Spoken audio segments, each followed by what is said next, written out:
हाय दोस्तों, नमस्कार। मैं एक किसी अपने भाई की जो पहले कब कुछ दुर्घटना हो गई थी, उसके बारे में कुछ अपनी बात की और उनसे पूछूंगा। ये मेरा कोई ब्लॉग नहीं है, आप समझ सकते हैं। अगर आदमी को कभी भी किसी को परेशानी हो सकती है, ये वो नहीं है, कभी भी हो सकता है। बट कोई आदमी अपंग या कोई हो जाता है, उसका लाइफ कैसे चलेगा, इसके बारे में सोचना पड़ता है। या फिर क्या सुझाव हैं, या गवर्नमेंट के ऐसे क्या आदेश हैं जिससे कि इनका भी कुछ हो सके। पूछते हैं इनकी जुबान नहीं, ये खुद बताएंगे। मैं आप ऐसे वक्त से मिलाता हूँ जो अपने बारे में बताएंगे। मेरा नाम महेश सिंह है। मेरे पिताजी का नाम श्री मान सिंह है।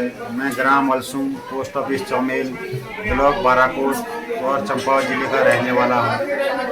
23 अप्रैल 2007 को मेरे साथ एक दुर्घटना घट गई थी। किसी कारणवश इलेक्ट्रिक शॉक लग गया था। 2007 से मैं 2020 तक बिस्तर में पड़ा रहा। 14 साल बाद मैंने चलना शुरू किया। मेरे भाई लोगों ने, मेरे दोस्तों ने मेरी हेल्प की, मुझे सहारा दिया, मुझे चलना सिखाया, मुझे बैठना सिखाया। तो उसके बाद से मैं चलना शुरू हुआ हूँ। बारात में जाता हूँ, निमंत्रण में जाता हूँ, इधर उधर गाँव में जाता हूँ, जहाँ भी शादी हो, पार्टी हो, मेला हो, कहीं भी जाता हूँ। लोहा घाट बाज़ार, चंपावत बाज़ार, कहीं भी आना जाना हो रहा है मेरा। ये 2020 लॉकडाउन के बाद से हो रहा है। और इससे ज़्यादा मैं क्या कहूँ। मैं दिव्यांग हूँ, 100% हूँ। मैं दोनों हाथ नहीं है मेरे, गुप्तांग नहीं है, यूरियन बैग लगा हुआ है। 2007 से 23 अप्रैल से अभी तक यूरियन बैग मेरा लगा हुआ है।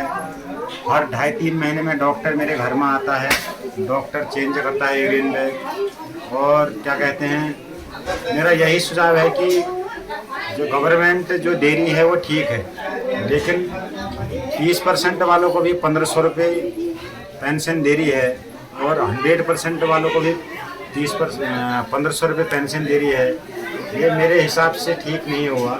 जिसके 2 हाथ हैं, 2 पैर हैं, 2 आँख हैं, उसका 30% है। 30% के हिसाब से उसका दिव्यांग सर्टिफिकेट बना हुआ है, वो भी 1500 रुपये ले रहा है। मेरे दोनों हाथ नहीं हैं। अभी मैं पिताजी के सहारे, अपने भाई और बहू के सहारे जी रहा हूँ। अगर कल के दिन मेरा कोई नहीं है, मेरी माताजी की डेथ हो गई है। मेरी माताजी है नहीं फिलहाल, मेरे पिताजी हैं। मेरे पिताजी की वजह से मैं जी रहा हूँ, उन्हीं का सहारा है। आगे अगर पिताजी का कुछ हो जाता है तो फिर मुझे देखने वाला, मेरी देख रेख करने वाला कोई नहीं है। तो मैं यही सुझाव देना चाहता हूँ कि जो भी मेरे जैसे लोग हैं उनकी हेल्प करें, उनकी सहायता करें। सबसे पहला मेरा गवर्नमेंट से है कि जो परसेंटेज के हिसाब से अगर आप करोगे तो इसमें हमें सुविधा मिलेगी।